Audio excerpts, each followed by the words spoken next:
So how often does this happen where all four of you guys are in the same place like this? This is the first time. This is the first. Yeah. You're the guy. Yeah. Awesome. Well, let's start with what you talked about, which is, Mychal, you carried two Lakers teams to championships, and Dell, you played in 51 career playoff games. How are things going to be different now that there are expectations for this team? You saw the jump up last year, both for your sons and for the team. What happens now? Yeah, it is a process for teams. As Dell knows, when young teams get together like the Warriors, you learn how to win. And last year, these guys, the Warriors learned how to win. And you can see the first series against Denver, then against San Antonio, they put themselves in a position to win the series, but of course it didn't happen. But Steph and Klay and the rest of the roster now, they know what it takes to get to the next level. And so you come into this season, and not only are the fans expecting it in the media, but hopefully the guys in the locker room are looking at each other and saying, boys, if we don't get to the West Finals this year, something's wrong.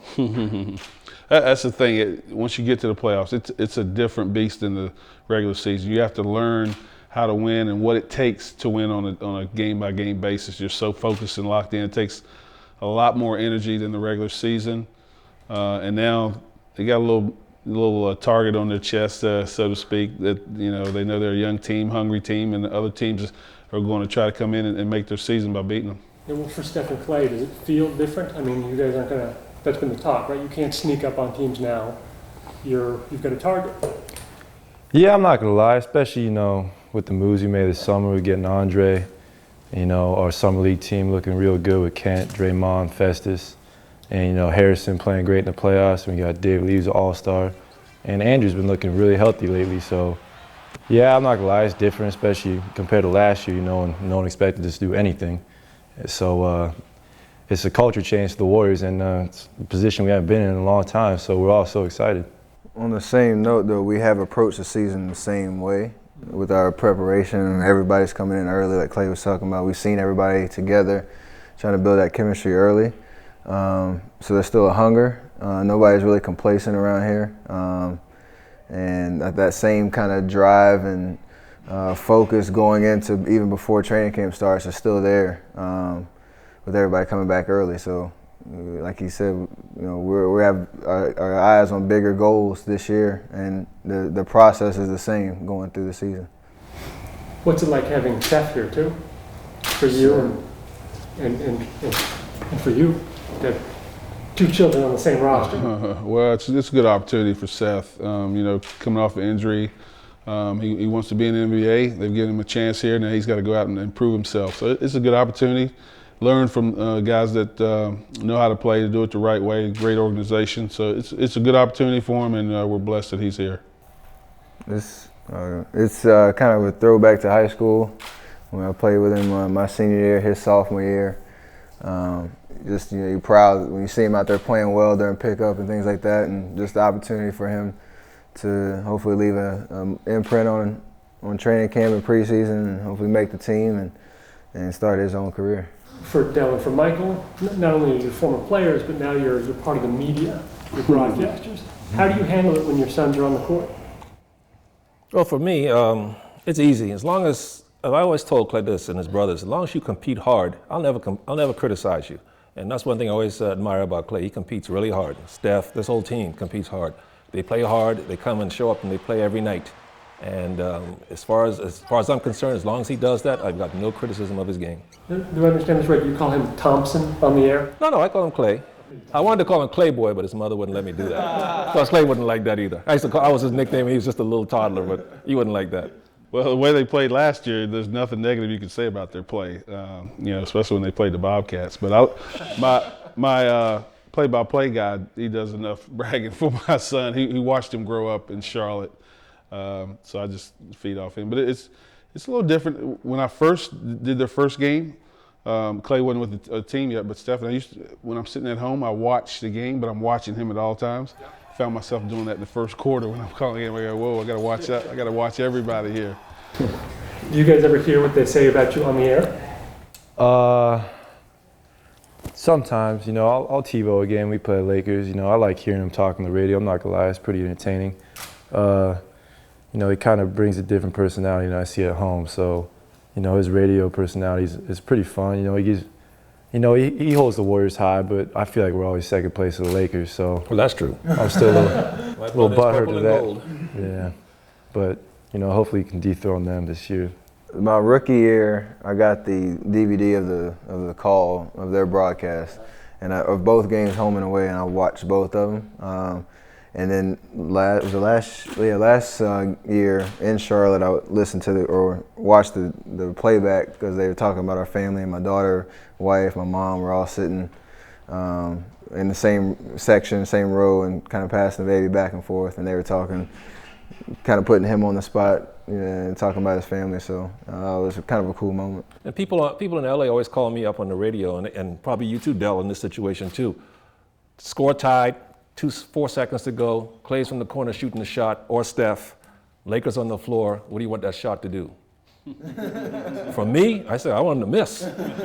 If you're Charlotte, you want Steph, you want that shot. It's your son. What do you want that shot to do, Dell? Huh? What do you say, Dell? Come on, go on record. What do you say? Oh man, it can't go against blood. Oh really? Blood stick in the water. Okay, yeah. For the players, what's the hardest your dads have ever been on you in terms of basketball? And for the dads, what's the proudest you've been of your sons on the basketball court? My senior year, it was his first time coaching me, outside of like kind of off and on AAU. He came on the bench during my senior year of high school as assistant coach. I don't remember which game it was, but it was a long car ride home. I didn't shoot enough.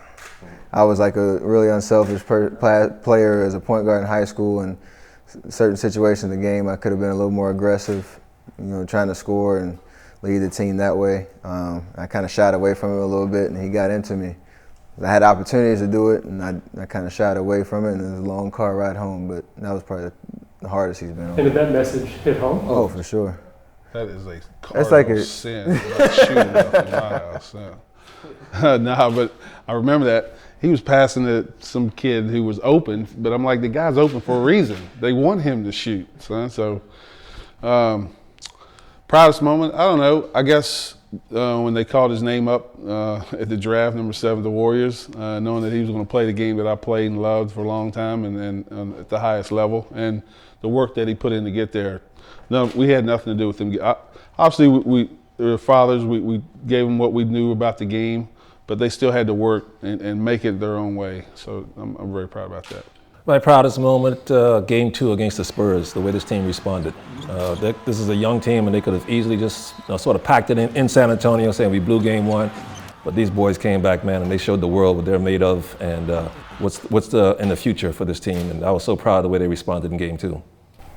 Way to shoot it, Klay. Yeah. Shoot it. He's trying to follow you up game 1. But he's been pretty mellow when it comes to coaching me. I mean, whatever sport it was, he always let the other parents do it, whether it's baseball or football or basketball. But I only have one vivid memory of him really getting mad at me. That was on the air. Actually, I think it was the first year we played Lakers Staples Center. I made like 3 or 4 of the first shots.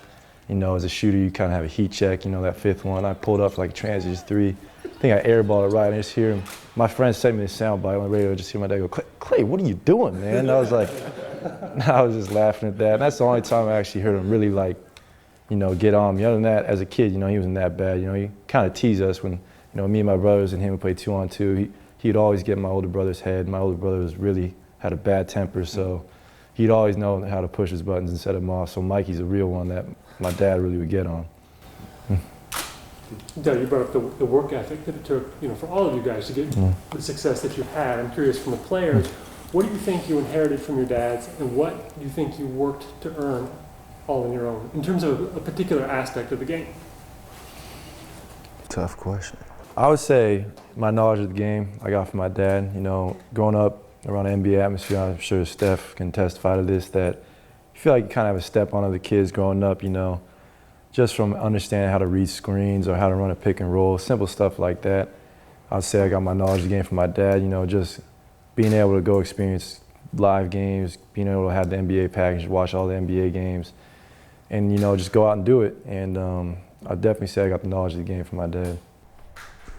Yeah, basketball IQ is just being around it and kind of enveloping yourself in it. and watching him, you kind of, I don't know if it's just being in that atmosphere and seeing what he did and just how he talked about the game off the court. You just kind of pick up stuff a lot quicker, and when you actually get on the court, you rely on those nuances of the game that you know to kind of give you an edge. But also probably just how you balance on and off the court with the family. Now I have my own family and a daughter, how you balance, putting the time in for your job and your love for the game, but also, giving your family the time they deserve and they need as well. So he was a great influence in that aspect too. How often do you guys talk during the season? With your travel schedules and with the demanding of the NBA travel, how often can you connect and talk basketball? A good amount. Man, since this guy learned how to text every night, that's not a lie either.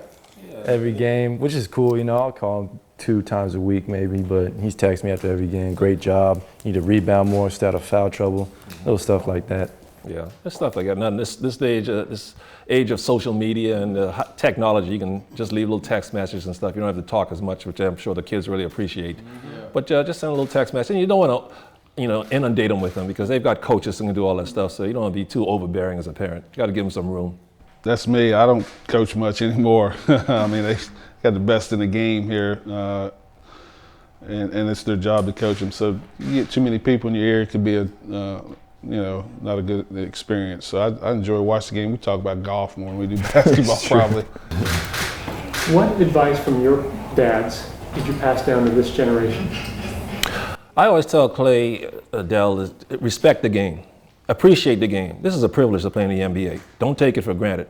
And I told this to Klay. I said, listen, man, your worst day of basketball is going to be better than the best day when basketball's over. Because even when you're having a hard time in practice, you can't make a shot, you're achy, coaches yelling at you. And when you're 40 years old, 50 years old like us someday, Steph, you can say, man, those are some good days. Even the bad days I miss. So as we go along in this journey, as these young men start off in their careers, appreciate every day. Don't take one day for granted. That's what I always try to tell Klay and my other sons. Same here. I mean, like you said, it's a privilege to play in the league. So blessed and special to be one of the 300, however many players it is in the league. Don't take advantage of it. And then, basketball, it's what you do, but don't let it be your life. You work hard. You want to win a title. You do everything that you can to get there. But when it's over, you still have to live your life. And one thing I try to do when I retired is that I just stopped playing basketball. It's the only thing in my life that changed. And I'd like to see the same thing for him. This one you've probably got 1,000,000 times, so whoever wants to take it on. But what were your backyard games like? The father-son one-on-one competitions?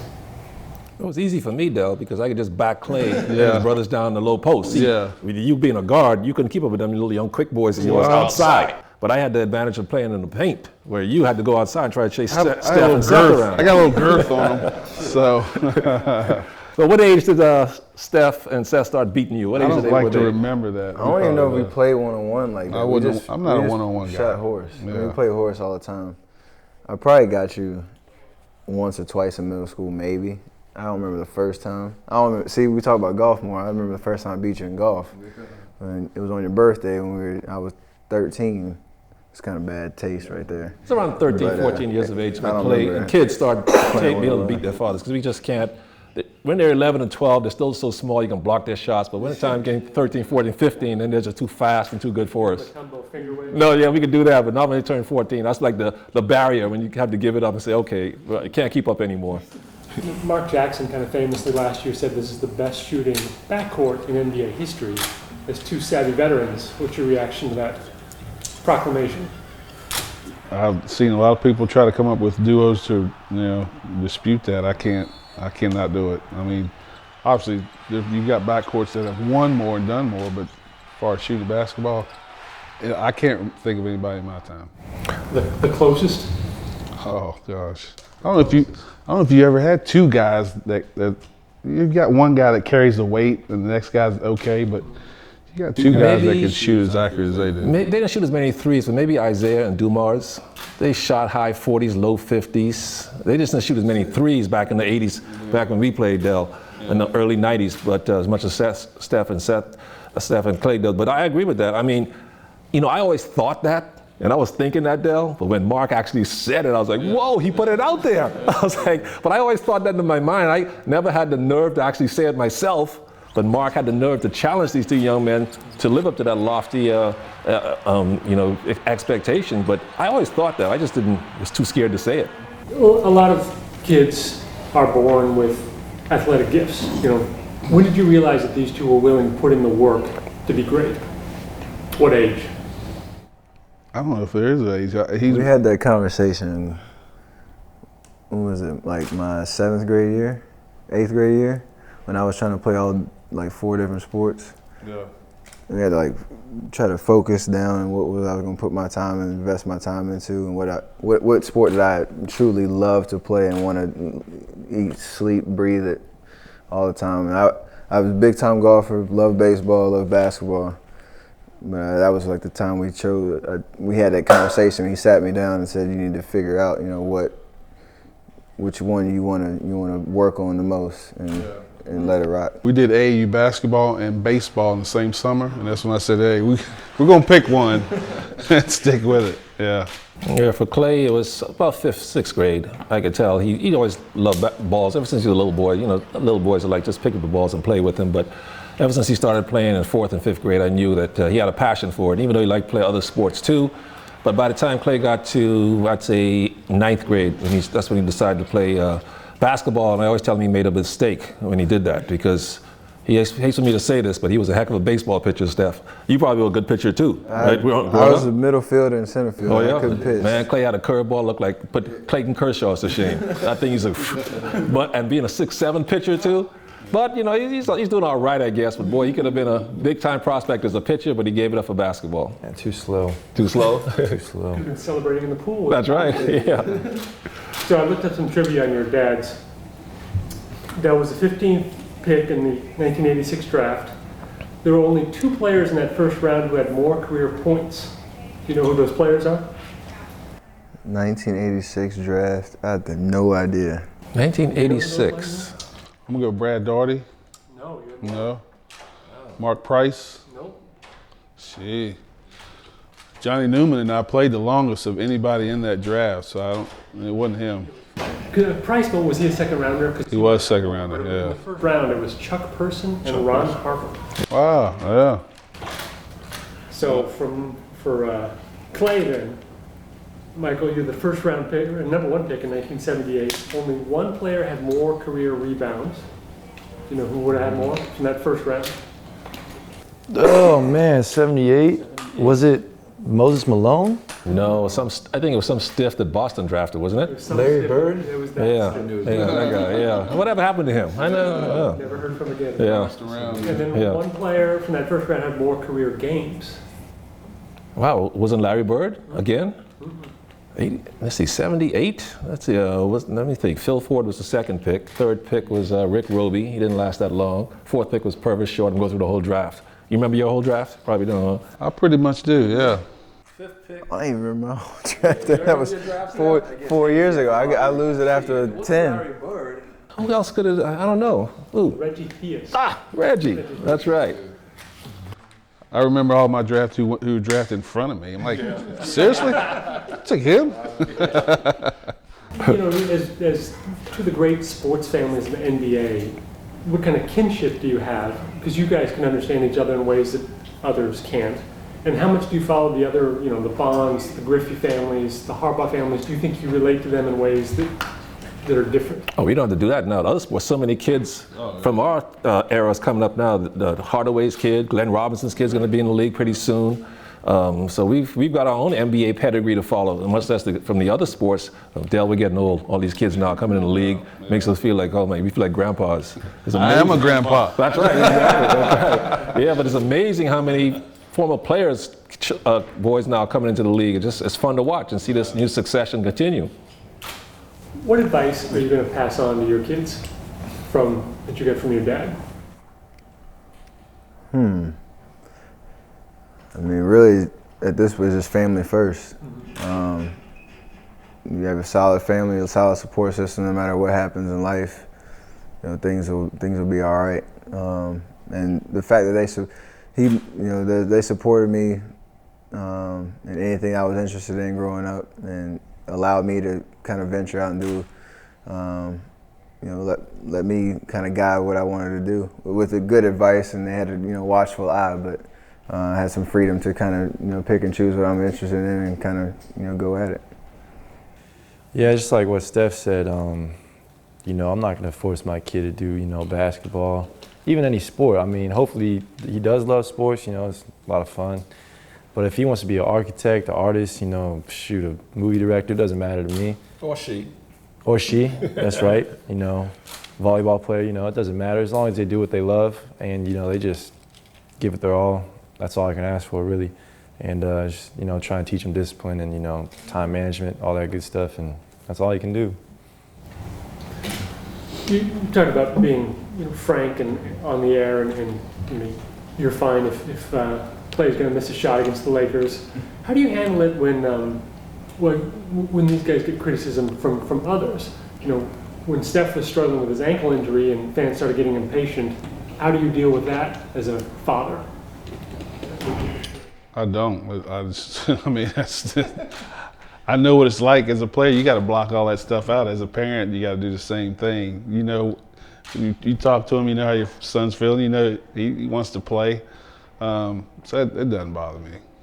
For me, I don't want to say this without sounding arrogant, Dell, but it would bother me more if someone like Dell Curry or Clyde Drexler, a fellow peer who played the game and understands the game, starts criticizing your son, even if it's justified or not, that hurts more. But if some pundit or some bloggist or something says something, they don't know, they haven't played, but it would mean it hurt more of a respected guy like Dell or a Stu Lance, someone like that says something critical, and I go, ooh, that hurts, because those guys understand what it takes to play at this level. So when they do rip Klay for this or that or Steph, I just go, those people know what they're talking about. We asked the dads about the favorite moment of your son on the court. What's your favorite memory of your dad's play? Either something that you saw in person or have now looked up on YouTube. Is there any great game or great play that you say, that's my dad? You remember when you were laughing at me a couple of months ago? Yeah, this guy said he never got dunked on, right? And Geez, I shouldn't have brought that up. Hardwood Classics, and Robert Parrish takes a drop step, left, dunks on him, right? And me and my brothers didn't give him. Stop. It wasn't my fault. I was trying to help out. I got caught under the rim. Yeah. And Robert Parrish dunked on me. He made a claim he never got dunked on. Yeah, I don't know. Come on, man. I was talking about straight on. Now, if going to help out, you get dunked on. But It's not his man. That's right. I was guarding Mychal. That was Kareem's guy. It was Kareem's fault. But no, he pulled out the tape against the Spurs. We had 40, and I was pretty impressed. He's hitting jumpers. His little ugly hook shot. It was effective, though. Very effective. It was quick. It was kind of like, it was similar like David Lee's, baseline hook. But yeah, I saw that game. I was impressed. I had to go to Nassau, Bahamas to see it because my grandfather had it, but it was still cool. Other than the uniforms and the flat top, which is always fun to watch when you watch the highlights. The 1994 playoffs against Boston. In Charlotte, they had a last-second play drawn up. He was the inbounder underneath the basket. They ran a play for Alonzo Mourning, and he made the assist to Alonzo at the free throw line for a game winner, and then was the first person on the dog pile. And Zoe had his hands up, celebrating the shot. That was like one of my favorite memories of the Hornets, my dad, and him being involved in basketball. So, and the few dunks I've seen, because he had the big hands. He could pick it up and do the quick dunk. I haven't mastered that one yet. This was awesome.